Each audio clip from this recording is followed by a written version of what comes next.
Awang Hashim, Perikatan Nasional, yaitu ahli pembangkang, menyoal jika Perdana Menteri tidak boleh terima kritikan sangat halus jiwanya cepat goyah.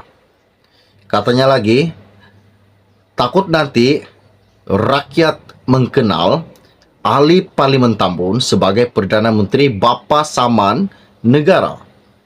Apakah yang dimaksudkan dengan perkataan ini? Saya ulas sekali lagi.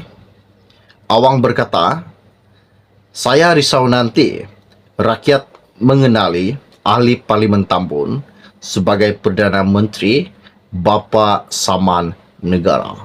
Seperti mana yang telah kita tahu bahwa baru-baru ini Anwar telah menghantar surat tuntutan saman kepada Awang disebabkan satu ucapannya baru-baru ini Awang mengatakan Anwar lebih kejam berbanding bekas Perdana Menteri Tun Dr. Mahathir Mohamad. Itulah yang dikatakan Awang, dan Anwar telah mengirim surat tuntutan kepada Awang sebanyak 2 kali. Ini salah satu isu yang menggemparkan, di mana hari ini Awang mengatakan bahwa Tambun sebagai Perdana Menteri Bapa Saman Negara. Jangan sampai semua rakyat Malaysia mengatakan bahwa Perdana Menteri adalah seorang Bapa Saman Negara.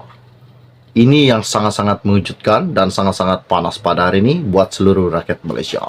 Pastikan Anda tengok video ini sampai habis supaya Anda tahu isu-isu yang menggemparkan di dalam channel ini. Oke, baiklah. Sebelum saya meneruskan isu yang tergempar dan terhangat pada hari ini, mohon kiranya pertimbangkan tolong tekan butang subscribe dan sharekan video ini. Terima kasih semua. Baru-baru ini, lebih kurang 10 menit yang lepas, media ini berkata, seorang ahli Parlimen PAS yang sedang berdepan tindakan undang-undang daripada Perdana Menteri Anwar Ibrahim menyindir pengurusi Pakatan Harapan itu. Awang Hashim, yaitu Perikatan Nasional Pendang, menyoal jika Perdana Menteri tidak boleh terima kritikan sangat halus jiwanya cepat goyah. Katanya lagi, saya risau nanti rakyat kenal ahli Parlimen Tambun sebagai Perdana Menteri Bapa Saman Negara.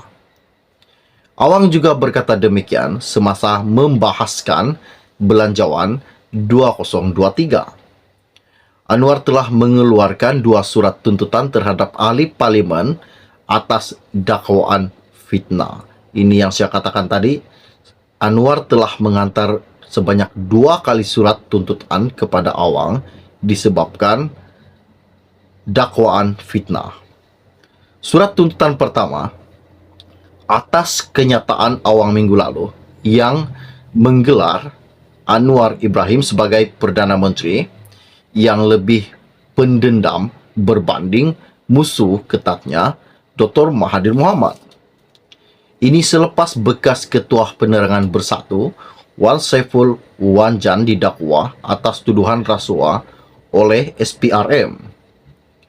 Surat tuntutan yang kedua pula adalah mengenai ahli Parlimen PAS yang dilaporkan mempersoalkan kesahihan Anwar sebagai Perdana Menteri.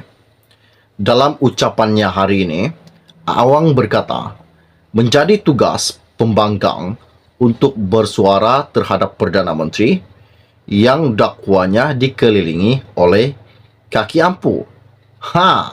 Saya ulang sekali lagi. Awang berkata, menjadi tugas sebagai pembangkang untuk bersuara terhadap Perdana Menteri yang dakwanya dikelilingi oleh kaki ampu.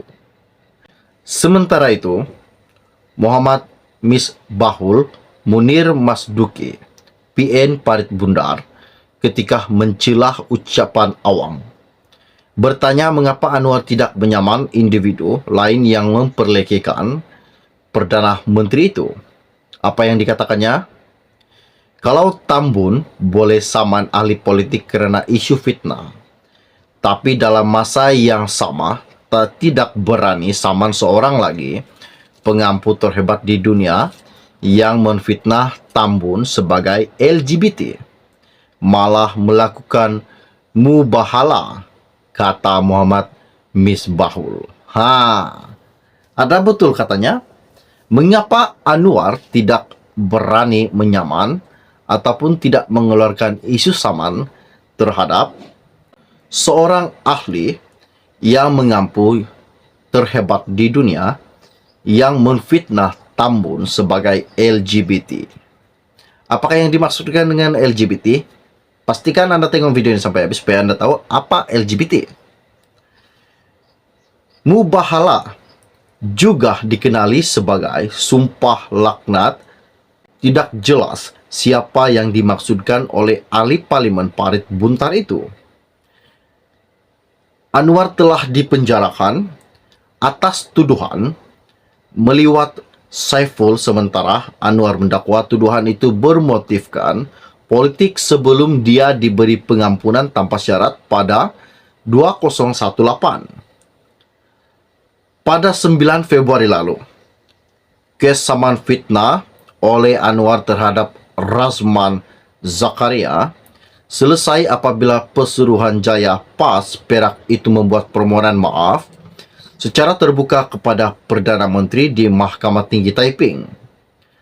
Saman berkenaan berhubung ucapan Razman yang didakwa mengaitkan pengurusi Pakatan Harapan itu membawa agenda songsang lesbian, gay, biseksual, dan transgender LGBT. Inilah yang saya maksudkan. LGBT ialah lesbian, gay, biseksual, dan transgender. Sangat menggemparkan kan? Razman selaku defendant tunggal yang membacakan kenyataan permohonan maaf di hadapan Pesuruhjaya Kehakiman Nur Ruwena Muhammad Nurdin berkata, ucapannya itu telah menyinggung perasaan dan menfitnah Anwar. Ini salah satu isu yang mengejutkan buat seluruh rakyat pada hari ini. Namun isu yang sangat-sangat menarik ialah di mana Anwar telah menghantar surat tuntutan kepada Awang. Dan apa yang Awang katakan, jangan sampai seluruh rakyat Malaysia menganggap Anwar Ibrahim, Perdana Menteri ke-10, ialah seorang bapa saman negara. Ini yang Awang maksudkan dan inilah yang Awang memberikan peringatan kepada Anwar sebagai Perdana Menteri ke-10 Malaysia. Okey, baiklah. Jangan lupa tinggalkan komen anda di dalam channel ini. Setakat share info ringkas dari saya. Jangan lupa bantu tolong tekan butang subscribe dan share video ini. Kita akan berjumpa lagi. Salam jumpa dan salam kenal. Bye-bye.